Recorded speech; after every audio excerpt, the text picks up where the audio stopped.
So నాకు చిరంజీవి గారితో interaction ఎలా అంటే, మనం కలుద్దాం అనుకుంటే కలవరు గొప్పవాళ్ళు.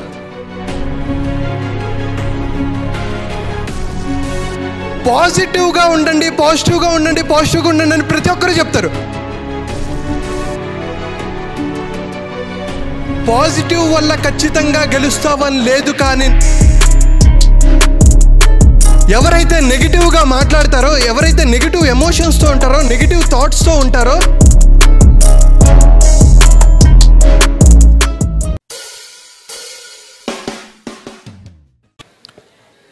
ఎస్. సో సెకండ్ ఏం చెప్తానంటే, develop a solution oriented mind set. So మనందరం ఏం వాడతాం? గూగుల్ మ్యాప్స్ వాడతాం కదా. అసలు గూగుల్ మ్యాప్స్ ఎలా స్టార్ట్ అయ్యాయో తెలుసా? ఒక చిన్న ఎగ్జాంపుల్.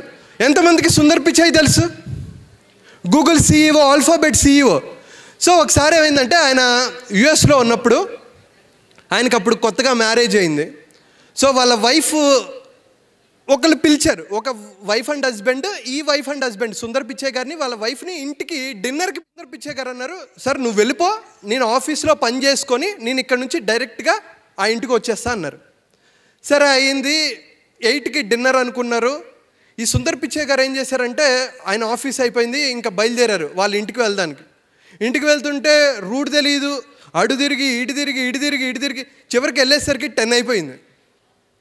10 అయిపోతే అప్పటికేంటి, యుఎస్లో మళ్ళా కాదు కదా, టైం అంటే టైం 8 to 10 బయటికి వెళ్ళిపోయారు.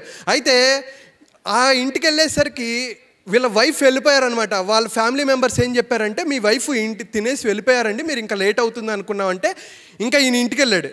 ఇంటికి వెళ్తే, నువ్వు సుందర్ పిచాయ్ అయినా సత్యనాథల్లో అయినా ఎవరైనా సరే వైఫ్ ముందు నువ్వు కాబట్టి ఎప్పుడు అంతే, మీరు టైంకి రారు, ఇది ఇది అని చెప్పంటే, ఆయన తర్వాత రోజు ఇంటికి వెళ్ళి వాళ్ళ టీంను మొత్తాన్ని పిలిచి కనుగొన్నదే which is Google maps. So ఒక ప్రాబ్లం వచ్చినప్పుడు ఆయన ప్రాబ్లం, అర్రే నేను లేట్గా వచ్చేసాను అని ఆయన బాధపడచ్చు, కానీ ఆ ప్రాబ్లంకి ఒక సొల్యూషన్ తయారు చేయాలి. ఇప్పుడు ఎంతమంది గూగుల్ మ్యాప్స్ వాడుతున్నాం అండి? సో అటువంటి మైండ్ సెట్ తయారు చేసుకోవాలి. ఇంకొకటి ఏంటంటే, ఆయనకి 2 పిల్లలు, కావ్య పిచాయ్ అని ఇంకొక అమ్మాయి ఉన్నారు. ఉంటే ఒకసారి ఏం చేసిందంటే, ఆ అమ్మాయి ఆడుకుంటూ ఒక పువ్వు తీసుకొచ్చి, నాన్న ఇదేం పువ్వు అని అడిగింది. ఈయనకేం తెలుసు? నాకేం తెలియదమ్మా అన్నాడు.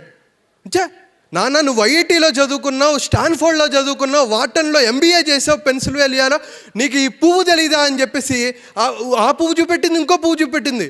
ఏం పువ్వు ఈయన తెలీదు. అరే ఇదేంట్రా బాబు, ఏ పువ్వు అడుగుతుంది, నా పరువు తీసేటట్టుంది నా కూతురు అని చెప్పేసి వెంటనే మళ్ళీ టీంకి ఫోన్ చేశాడు, అరే ఆఫీస్కి వచ్చేయండి అంటే. అందరూ ఆఫీస్కి వచ్చారు. ఈసారి మనం ఎలా తయారు చేద్దామంటే, మనం ఫోన్ తీసుకొని పువ్వు దగ్గరికి రాగానే, ఆ పువ్వు ఇలా పెట్టంగానే ఆ పువ్వు పేరేంటో వచ్చేయాలి, ఆ పువ్వు ఎక్కడ దొరుకుతుందో వచ్చేయాలి అని చెప్పేసి రీసెర్చ్ చేశారు. అలా కనుక్కున్నదే గూగుల్ లెన్స్. అందుకనే ఆయన ఒక ప్రాబ్లమ్ని ఐడెంటిఫై చేసి దానికి సొల్యూషన్ క్రియేట్ చేయగలిగారు. కాబట్టి ఆయన ఎంత సంపాదిస్తాడు తెలుసా? ఇయర్లీ ఒక్కసారి ఆయన సంపాదన చూడండి, స్టూడెంట్స్ అందరూ ఒక్కసారి చూడండి, $242 million పర్ ఇయర్. అంటే ఎంత నేను చెప్తా, 176 crores per month. 176 crores per month సంపాదిస్తాడు. అంటే పర్ డే 5.8 crores. ఇంకా మనం వెళ్తే 24,16,000 పర్ అవర్. ఇంకా వెళ్తే 40,277 రూపీస్ పర్ మినిట్. అండ్ సెకండ్కి 671 రూపీస్. ఇప్పటికి కూడా ఒక సెకండ్. ఇప్పుడు అందుకనే నువ్వు వెళ్ళి సుందర్ పిచాయ్ గారినో, లేకపోతే అమితాబ్ బచ్చన్ గారు, నరేంద్ర మోడీ గారినో మీరు వెళ్ళి కలుద్దామని అనుకుంటే మీకు టైం ఇవ్వరు. గొప్ప వాళ్ళ టైం మీకు ఎందుకు దొరకదు? మీ ఫేవరెట్ సెలబ్రిటీని వెళ్ళి, సార్ మీతో 1 గంట సేపు కావాలని ఆడుకుంటాను సార్, మీ టైం ఇవ్వండి అంటే, పోరా బాబు నాకు గంట సేపులో నేను కోట్లు సంపాదించుకుంటానంట. కానీ మనం ఏం చేస్తామో తెలుసా, ఈ గంటల్లో పనికిమాలిన వాళ్ళతో కబుర్లు చెప్పుకుంటాం, టైం వేస్ట్ చేస్తుంటాం. 1 hour ఏమైంది, సినిమాకి వెళ్దాం, లేకపోతే ఏదైనా బయటికి వెళ్ళి తినేసొద్దాం అని మనం టైం వేస్ట్ చేసుకుంటే, ఆయన సెకండ్కి 671 రూపీస్ సంపాదిస్తాడు. ముఖేష్ అంబానీ ఆస్తి ఎంతో తెలుసా? 10 లక్షల కోట్లు. ముఖేష్ అంబానీ ఆస్తి 10 లక్షల కోట్లు. పర్ డే ఆయన ఒకవేళ 3 కోట్లు ఖర్చు పెడితే, సంపాదిస్తే కాదు, ఒకవేళ రోజుకి 3 కోట్లు ఖర్చు పెడితే 936 సంవత్సరాలు ఏ పని చేయకపోయినా ఆయన సర్వైవ్ అవ్వగలడు. 936 సంవత్సరాలు 10 లక్షల కోట్ల ఆస్తి. కానీ ఆయన ఎందుకు ఇంత తాపత్రయపడతారు? ఇప్పటికీ బుక్స్ చదువుతారు, నేర్చుకుంటారు. ఈవెన్ చిరంజీవి గారు కూడా సైకాలజీ బుక్స్ చదువుతారు, మైండ్ సెట్ మీద, NLP మీద, లా ఆఫ్ అట్రాక్షన్, సీక్రెట్, ఈ బుక్స్ అన్ని చదువుతుంటారు. సైకాలజీలో ఏదైనా జరిగినా సరే, ఈవెన్ జపాన్లో ఏమైనా కొత్త, మేము అవే డిస్కస్ చేసుకున్నాం. ఇకిగాయ్ అంటే ఏంటి, లేకపోతే వీటన్నిటి గురించి డీటెయిల్గా మేము డిస్కస్ చేసుకునేవాళ్ళం. సో వాళ్ళు ఇప్పటికి కూడా 69 ఇయర్స్ చిరంజీవి గారు ఇంకా నేర్చుకోవడానికి తాపత్రయం ఉంటే, మనకు అన్నీ తెలుసు, నాకు అన్నీ వచ్చు అనే మైండ్ సెట్ ఎప్పుడైతే దాన్ని బయటకు వచ్చి ఒక ప్రాబ్లంకి నేను సొల్యూషన్ క్రియేట్ చేయగలను అని మీరు ఎప్పుడైతే అనుకుంటారో, మీరు కూడా ఒక అద్భుతమైన ఒక బిజినెస్ ఓనర్గా కానీ, ఎంటర్ప్రినర్గా కానీ ఎదుగుతారు. మీరు డబ్బులు సంపాదించాలి అని అనుకుంటే ఒక ప్రాబ్లమ్ని ఐడెంటిఫై చేయండి. అది ఇంటి దగ్గర చెత్త అయినా సరే, చెత్తని ఎలా రీసైకిల్ చేసి డబ్బులు సంపాదించవచ్చు. ర్యాపిడో ఒక బిజినెస్ మోడల్. మీలాంటి అబ్బాయే ఒక జెప్టో తయారు చేశాడు, youngest billionaire. Ritesh Agarwal OYO create చేశారు. వాళ్ళు ఏవైతే ప్రాబ్లమ్స్ ఉన్నాయో వాళ్ళు టైం వేస్ట్ చేయకుండా దాని మీద ఫోకస్ చేసి దీని మీద అద్భుతమైన ప్రోడక్ట్ ఎలా తయారు చేయాలి, ఎలా కొన్ని కోట్ల మందికి హెల్ప్ చేయాలి, అందుకనే వాళ్ళ ఆస్తి 10,000 కోట్లు 15,000 కోట్లు క్రియేట్ చేసుకున్నారు. ఇప్పటి నుంచి మీరు అర్థం చేసుకోండి, every day, every minute, every second is very very powerful, very very important. Got it? So third ఏంటంటే, be grateful for what you have. మనకేంటంటే ఎప్పుడు బ్లేమ్ చేస్తుంటాం. నాకు వేరే వాళ్ళ దగ్గర నుంచి సపోర్ట్ లేదు, నా ఇంట్లో వాళ్ళు నాకు సపోర్ట్ చేయరు, నా ఫ్యామిలీ, నా టీచర్స్, నా పేరెంట్ ఎవ్వరు సపోర్ట్ చేయరు, నా ఫ్రెండ్స్ సరిగ్గా చూసుకోరు అనుకుంటాం. మీకు తెలుసా 1,15,600 మంది రోజు చనిపోతున్నారు, 6,300 మంది గంటకి చనిపోతున్నారు. 28,60,00,000 మంది సరిగ్గా చూడలేరు, 46,60,00,000 మంది సరిగ్గా మాట్లాడలేరు, వినలేరు. 1,79,00,000 మందికి హార్ట్ ప్రాబ్లం ఉండి చనిపోతారు. 91,00,000 మంది ఆహారం లేక చనిపోతుంటారు. 130 కోట్ల మంది అవిటితనంతో బాధపడుతున్నారు. 89 కోట్ల మంది బాత్రూమ్ కూడా సరిగ్గా టాయిలెట్స్ లేక ఇబ్బంది పడతారు. టాయిలెట్స్ వదలండి, 10 కోట్ల మందికి ఇల్లు లేవు, 15 కోట్ల మందికి తల్లిదండ్రులు లేరు, 33 కోట్ల మంది సరిగ్గా గాలి కూడా పీల్చుకోలేరు, 89 కోట్ల మంది కనీసం వాటర్ తాగడానికి కూడా 30 కిలోమీటర్లు లేకపోతే 30 నిమిషాలు నడిచే పీపుల్ ఉన్నారు. 78 కోట్ల మంది చదువుకోలేదు. ఇన్ని కష్టాలు, ఎంతోమందికి క్యాన్సర్, ఏవేవో రోగాలు, ఇన్ని ఉన్నా సరే, నీకు చేతులు ఉన్నాయి, కళ్ళు ఉన్నాయి, అన్ని అవయవాలు పనిచేస్తున్నా సరే, నాకు ఇంకా పేరెంట్స్ ఏదో ఇవ్వలేదు, నాకు వీళ్ళు సపోర్ట్ లేరు, నాకు వీళ్ళు ఉంటే బాగుంటుంది, నాకు ఆ ఫోన్ కొనిపెట్టలేదు, నాకు ఆ కారు కొనిపెడితే బాగుంటుంది, లేకపోతే వాళ్ళు ఆ ఇంట్లో ఉంటున్నారు, ఏసీ లేదు అని చెప్పి మనం బ్లేమ్ చేసుకోవడం ఎంత కరెక్ట్? లేకపోతే మనం వేరే వాళ్ళని, మన పేరెంట్స్ని, మన టీచర్స్ని బ్లేమ్ చేయడం ఎంతవరకు కరెక్ట్? ఇందాక వేణుభగవాన్ సార్ చెప్పారు, నీ బాడీలో ప్రతి అవయవం, ఒక్కసారి నువ్వు తాగేసి హాస్పిటల్కి వెళ్తే ఇంకసారి 50 లక్షల్లో చెప్తున్నారు, 2 కోట్లు, 1.5 నుంచి 2 కోట్ల వరకు లివర్ ట్రాన్స్ప్లాంటేషన్ ఉంటే అది బ్లాక్లో ఉంటుంది, దొరకదు. కానీ మనం ఏం చేస్తాం, విపరీతంగా తాగేసి, లేకపోతే తినకూడనివి తిని లివర్ పాడు చేసుకునే వాళ్ళు ఉన్నారు, సిగరెట్లు తాగి లంగ్స్ పాడు చేసుకునే వాళ్ళు, హార్ట్ పాడు చేసుకునే వాళ్ళు. అంటే ఇంత విలువైన బాడీని ఇస్తే మనం ఎప్పుడు దానికి గ్రేట్ఫుల్గా లేవు. అంత అద్భుతమైన బాడీ ఇచ్చిన పేరెంట్స్కి మనం ఎప్పుడు గ్రేట్ఫుల్గా లేవు.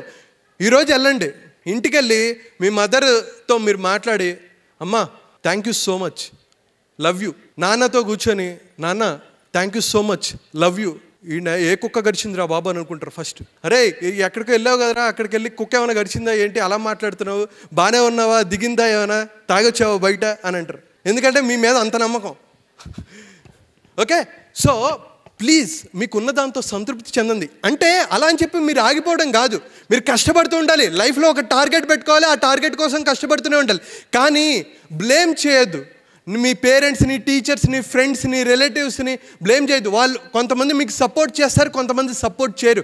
కానీ ఏ లక్ష్యం లేనివాడే అందరికన్నా అవిటివాడు. డబ్బు లేకపోవటమో, లేకపోతే అవయవాలు సరిగ్గా లేకపోవటమో అవిటితనం కాదు, డిజబిలిటీ కాదు.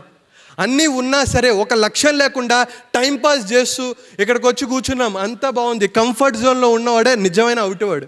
And last, fear of rejection and failure. నేను క్విక్గా కానిచ్చేస్తున్నాను. మన లైఫ్లో అందరం ఫెయిల్ అవుతాం. అయితే రతన్ టాటా గారు సక్సెస్ఫుల్ అని ఎంతమంది అనుకుంటారు? హలో, రతన్ టాటా గారు సక్సెస్ అని ఎంతమంది అనుకుంటున్నారు? కానీ నేను ఫెయిల్యూర్ అంట. ఎందుకో తెలుసా? 1940లో వాళ్ళ తండ్రి గారు నవల్ టాటా అండ్ సూని వాళ్ళిద్దరూ విడిపోయారు. అంటే 1940లో సొంత తల్లిదండ్రులు డైవర్స్ తీసుకున్నారా ఏంటి? 1900 ఇందాక చెప్పినట్టు నవల్ టాటా గారు, సూని టాటా వాళ్ళిద్దరూ విడిపోతే ఆయన ఎవరి దగ్గర పెరగాలో అర్థం కాలేదు. కొన్ని రోజులు నాన్న దగ్గర, కొన్ని రోజులు అమ్మ దగ్గర, కొన్ని రోజులు తాతయ్య దగ్గర, కొన్ని రోజులు నాయనమ్మ దగ్గర. అది ఫెయిల్యూర్ కాదా? ఆయన మీద ఇంపాక్ట్ చూపెట్టలేదా? అండ్ అలాగే ఆయన కాలేజ్లో, ఆయన అమెరికాలో చదువుకుని ఇండియా వచ్చిన తర్వాత ఆయన లవ్ చేసిన అమ్మాయి ఇండియా రాలా. ఎందుకంటే చెప్పనా, ఆ టైంలో ఇండియా అండ్ చైనా వార్ జరుగుతుంటే ఎవరైతే ఈ అమ్మాయి వాళ్ళ పేరెంట్స్ ఉన్నారో, నువ్వు ఇండియా వెళ్ళొద్దు, అతన్ని పెళ్లి చేసుకోవద్దు, నువ్వు ఇక్కడే ఉండిపో అంటే ఆయన దాని తర్వాత పెళ్లి కూడా చేసుకోలే. లవ్ ఫెయిల్యూరా కాదా? అంటే చిన్నప్పుడే పేరెంట్స్ విడిపోయారు, చాలా ట్రామాలోకి వెళ్ళారు. దాని తర్వాత లవ్ ఫెయిల్యూర్. తర్వాత బిజినెస్లోకి వచ్చారు. బిజినెస్లో ఆయన స్టార్ట్ చేసినప్పుడు ఆయనకేమి ఇలా పదవులు ఏమి ఇవ్వాల. చాలా చిన్న పొజిషన్ వస్తే అందరూ తిట్టారనమాట. మీరు ఎందుకు అతనికి పదవులు ఇస్తున్నారు, అసలు అతనికి ఏం క్యాపబిలిటీ ఉంది, అతనికి కెపాసిటీ అంటే మీరు ఎందుకు ఆయనకి ఇస్తున్నారు అన్నారు. అయినా సరే వన్ బై వన్ స్టెప్ ఎక్కుతూ ఉంటే ఆయన కార్లు తయారు చేశారు. ఫస్ట్ కార్ లాంచ్ చేసినప్పుడు ఫెయిల్ అయింది. ఫెయిల్ అయితే ఆయన అమెరికా వెళ్ళి బిల్ ఫోర్డ్ అనే ఫోర్డ్ చైర్మన్ కలిశారు. కలిస్తే బిల్ ఫోర్డ్ ఏమంటాడంటే, బాబు మీకేం తెలియదు కార్ల గురించి, మీరు ఎందుకు కార్లు తయారు చేయటం, ఏం చూసుకొని మీరు కార్లు తయారు చేశారు, మీకు తెలియనప్పుడు మూసుకొని కూర్చోవచ్చుగా అన్నట్టు మాట్లాడారు. అయితే ఆయన వెంటనే అక్కడ నుంచి ముంబై వచ్చిన తర్వాత ఎలాగైనా సరే వీళ్ళని రప్పించుకోవాలని టాటా ఇండికాని సూపర్ సక్సెస్ఫుల్ చేసిన తర్వాత అదే టైంలో ఈ ఫోర్డ్ ఎవరైతే రిజెక్ట్ చేశారో ఆ కంపెనీ డౌన్లో ఉంది. ఆ కంపెనీ డౌన్ ఉంటే ఈయన ఆపర్చునిటీ పట్టుకున్నారు. నువ్వు డౌన్లో ఉన్నావు కదా, సరే నీ కంపెనీ ఉంది కదా, దాన్ని కొనేస్తా అంటారు. ల్యాండ్ రోవర్ అండ్ జాగ్వర్ ఈ 2 కార్లని 9,300 కోట్లు పెట్టి రతన్ టాటా గారు కొనేస్తారు.